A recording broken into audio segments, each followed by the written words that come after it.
Hello friends, welcome to E classes. मैं आज आपको बताऊंगा साइंस का टर्म 2 का सिलेबस। ठीक है, और मार्किंग स्कीम क्या रहने वाली है वो भी आप समझेंगे। तो टोटल मार्क्स जो पेपर होने वाला है वो 40 मार्क्स का होने वाला है। 40 मार्क्स में कौन कौन से क्या होंगे, और 10 मार्क्स का आपका इंटरनल असेसमेंट होगा। ऐसे ही 50 मार्क्स का आपका टर्म 1 में भी हुआ था। टोटल आपका 100 मार्क्स हो जाएगा। SA1 and SA2, summative assessment 1 and summative assessment 2। ठीक है, तो जो केमिस्ट्री होगी वो आपकी 10 मार्क्स की आएगी। आई बात समझ में? तो 10 मार्क्स में क्या क्या चीज़ें आएंगी आपकी? कार्बोनाइड्रेट्स कंपाउंड, जो कि चैप्टर नंबर 4 है आपका। ठीक है, और ये मैंने वीडियो में करा दिया है, आप जाकर चैनल पर ब्राउज करें, प्लेलिस्ट बनी हुई है केमिस्ट्री की, उसमें जाके आप चेक करिए। कार्बोनाइड्रेट्स कंपाउंड हो चुका है। ठीक है, नेक्स्ट थिंग, जो आपका चैप्टर नंबर 5 है, पीरियोडिक क्लासिफिकेशन ऑफ एलिमेंट, ये भी आपका आएगा। इसमें कौन कौन से टॉपिक्स हैं ये सारे हम पढ़ेंगे। नीड ऑफ क्लासिफिकेशन, हमारी क्लासिफिकेशन की नीड क्यों पड़ी हमें। ठीक है, पहले क्या क्या चीज़ हुई, कौन कौन सी पीरियोडिक टेबल बनी। ठीक है, डोमिनेट ट्रेड्स क्या है, न्यूटन लॉ ऑफ ऑक्टेव्स क्या है, ये सारी पीरियोडिक टेबल है पुराने टाइम की। ठीक है, मॉडर्न पीरियोडिक टेबल आने से पहले ये सारी टेबल्स आई थी।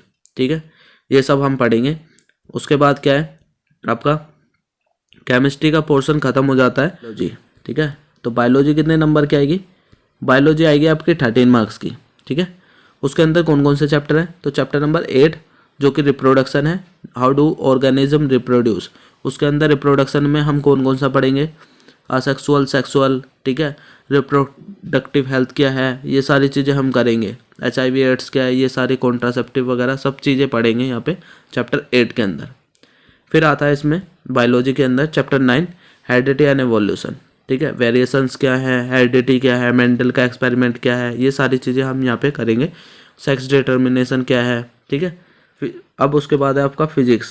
ठीक है, फिजिक्स में कौन कौन से पोर्शन आने वाले हैं? तो 12 मार्क्स की फिजिक्स आएगी आपकी, जिसमें चैप्टर नंबर 12 इलेक्ट्रिसिटी आएगा। ठीक है, Ohm's law, resistance, resistivity factor affecting resistance, ये सारी चीज़ें हम पढ़ेंगे।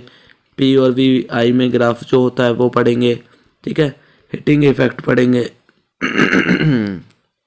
तो ये सारी चीज़ें हमने करनी है। आज मेरा थोड़ा गला भी ख़राब है। चैप्टर नंबर 13 भी मैग्नेटिक इफेक्ट ऑफ करंट, जिसमें हम करंट की प्रॉपर्टीज़ पढ़ेंगे और मैग्नेटिक इफेक्ट और करंट दोनों एक दूसरे के कैसे होते हैं। जहाँ पे करंट होता है वहाँ मैग्नेटिक फील्ड भी जनरेट होती है, और जहाँ मैग्नेटिक फील्ड होती है वहाँ पे करंट भी होगा, ऐसा आप समझेंगे। ठीक है, तो ये टॉपिक्स हैं, सारे टॉपिक्स ध्यान रखें। जो नेक्स्ट, ठीक है, एनवायरमेंटल स्टडीज़ के अंदर कौन कौन सी चीज़ें आ रही हैं वो ध्यान से समझें। तो 5 मार्क्स की एनवायरमेंटल स्टडीज़ आ रही हैं। चैप्टर नंबर 15 जो आवर एनवायरनमेंट है, इसके अंदर जितने भी पार्ट हैं ये सारा चीज़ मैंने करा दी है आपको। वीडियो आप जाके चेक कर लीजिए, वीडियो पड़ी हुई है, उसमें एक प्लेलिस्ट है। ठीक है, बायोलॉजी के नाम से प्लेलिस्ट है, उसके अंदर पड़ी हुई है, आप चेक करें जाके। ठीक है, कोई भी डाउट एंड क्वेरी हो तो कमेंट बॉक्स में टाइप करें। आगे जो आपका इंटरनल असेसमेंट होगा वो क्या आएगा वो चीज़ें समझ लें। और जो चैप्टर नंबर 16 है, मैनेजमेंट ऑफ नेचुरल रिसोर्सेज, ये भी आपका इसी का पार्ट है, एनवायरमेंटल स्टडीज़ का ही।